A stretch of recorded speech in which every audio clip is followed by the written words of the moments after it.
It has been nearly 6 months since the pandemic was declared, and in that time, the rate of women in the workforce has dropped to its lowest in nearly 30 years, since the late 90s. A report by the Ontario Chamber of Commerce shows that between April and July, there were nearly 160,000 jobs added for men and only 95 added for women, leading to what economists are now calling a she session. So for more, we're joined by Michelle Eaton. She's the vice president at the Ontario Chamber of Commerce. Michelle, good morning to you. I want to get some explanation, perhaps, and some factors into what's leading to these numbers. Why has the pandemic had such a disproportionate effect on women?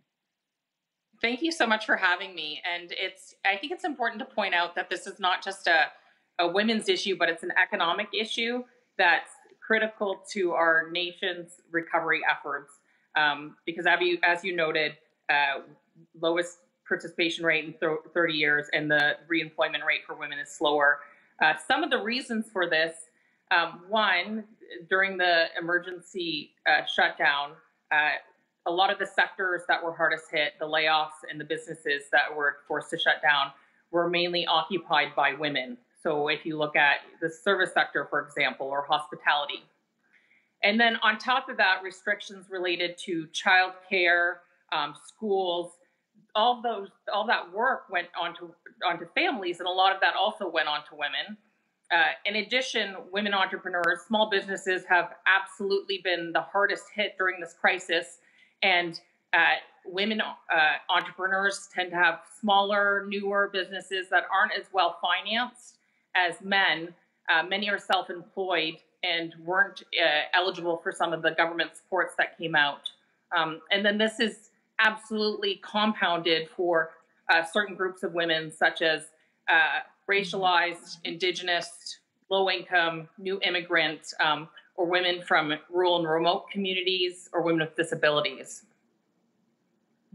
That's something I really noted as well from your report. What are some of the additional barriers that are faced by women in those communities?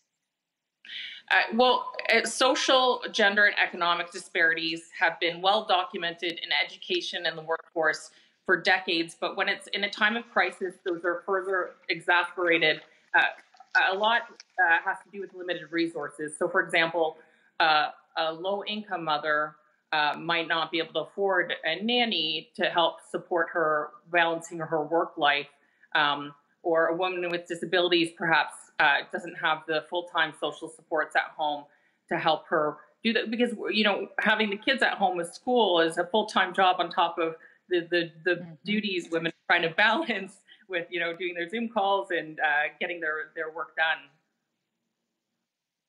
Yeah, a lot of households lived that in those last 6 months. I found this interesting as well, that although women have been key in the frontline response to the pandemic, they haven't been included in the plan for recovery. What's the reason for that? Sure. And I mean, simply put, women need to be at the table in terms of what the economic recovery looks like.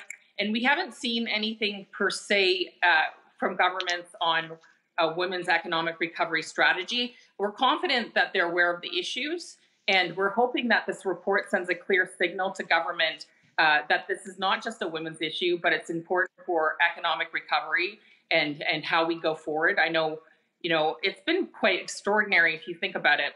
Governments have been rolling out programs that typically take months and months to develop, and they're doing them in the matter of weeks. And they've been actually very wonderful in listening and responding to business and Canadians to adapt those programs. Yesterday, you may have noted that the federal government rolled out an entrepreneur program for Black-owned businesses, which we think is a terrific step forward. Yeah. We're hoping to see more and more programs like that look at the unique supports that groups need going forward. Getting those voices at the table, as you point out, is key in that as we move towards recovery and as we look ahead to a second wave. Hey, Michelle Eaton, thanks so much for joining us today. Thank you for having me.